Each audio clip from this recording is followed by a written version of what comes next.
कहानी। एक छोटे से कस्बे में रानी नाम की एक खुशमिजाज बच्ची रहती थी। वो 7 साल की थी, हमेशा मुस्कुराती रहती थी। सब उसे प्यार करते थे और अपनी माँ की नन्ही परी कहती थी। उसकी सबसे अच्छी दोस्त बंटी नाम का एक खिलौना बंदर था, जिसके साथ वो हर राज और किस्से साझा करती थी। रानी के घर के पास एक छोटा सा पार्क था, जहाँ वो हर शाम अपने दोस्तों अली, सना और चिंटू के साथ खेलती थी। उनका एक नियम था, माँ के बुलाने तक कोई भी पार्क से बाहर नहीं जाता। एक सुबह उनकी शिक्षिका मिस सारा ने सभी बच्चों को इकट्ठा किया और कहा, आज हम कुछ बहुत जरूरी सीखेंगे, गुड टच और बैड टच। सभी बच्चे उत्सुक दिखे। रानी ने हाथ उठाया और पूछा, मिस इसका क्या मतलब है? मिस सारा मुस्कुराई और धीरे से समझाया, गुड टच तब होता है जब कोई आपको प्यार और परवाह से छूता है, जैसे आपकी माँ का गले लगना या जब आप बीमार हों तो डॉक्टर का आपकी जांच करना। लेकिन अगर कोई आपको इस तरह छूता है जिससे आपको बुरा, डर या असहजता महसूस हो, तो वो बैड टच है। कक्षा में सब लोग चुपचाप ध्यान से सुन रहे थे। फिर मिस सारा ने 3 सुनहरे नियम बताए। तुम्हारा शरीर तुम्हारा है। अगर कोई तुम्हें बुरी तरह छूता है तो जोर से ना कहो और दूर हट जाओ। और हमेशा अपने माता पिता, शिक्षक या किसी भरोसेमंद बड़े को बताओ। रानी ने गंभीरता से सिर हिलाया और बंटी से फुसफुसाया, अब मुझे कोई नहीं डरा सकता, मुझे पता है क्या करना है। उस शाम रानी हमेशा की तरह पार्क में खेलने गई। जब वो झूलों के पास खेल रही थी तो एक आदमी जिसे उसने पहले कभी नहीं देखा था, पास आया। वो मुस्कुराया और बोला, नमस्ते छोटी बच्ची, तुम बहुत प्यारी हो। आओ, मैं तुम्हारे लिए आइसक्रीम लाता हूँ। रानी पहले तो थोड़ी खुश हुई, लेकिन अचानक मिस सारा के शब्द उसके मन में गूंज उठे।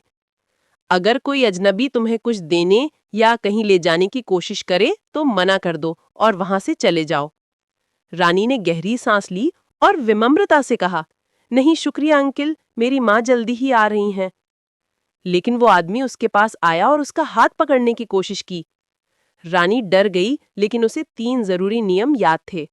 उसने जोर से चिल्लाकर कहा, नहीं, और अपना हाथ खींच लिया और जितनी तेजी से हो सके पार्क के गेट की ओर भागी। तभी उसकी माँ उसे लेने आ गई। रानी दौड़कर उसकी बाहों में आ गई और उसे सारी बात बताई।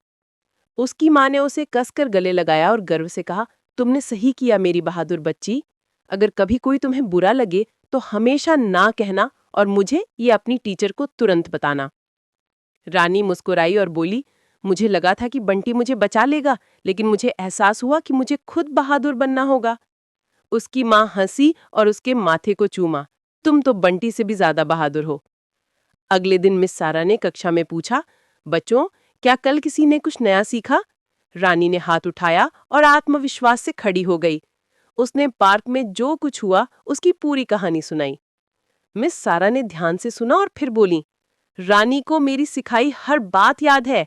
अगर कभी कोई तुम्हें असहज महसूस कराए तो ना कहो, दूर चले जाओ और किसी भरोसेमंद वयस्क को बताओ।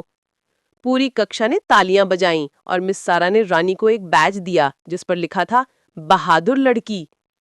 उस दिन से रानी और उसकी माँ ने एक गुप्त संकेत बनाया। जब भी रानी असुरक्षित या असहज महसूस करती तो बस अपनी छोटी उंगली हिला देती और उसकी माँ तुरंत समझ जाती। उस संकेत से रानी जहां भी जाती सुरक्षित महसूस करती। कहानी का सार: 1. हर बच्चा अपनी सुरक्षा के लिए खुद जिम्मेदार है। 2. एक अच्छा स्पर्श प्यार और देखभाल दिखाता है। 3. एक बुरा स्पर्श आपको डराता, चोट पहुंचाता या असहज महसूस कराता है। 4. अगर ऐसा होता है तो ना कहो, भाग जाओ और किसी ऐसे व्यक्ति को बताओ जिस पर तुम भरोसा करते हो। 5. साहस और जागरूकता हर बच्चे को सुरक्षित रखती है।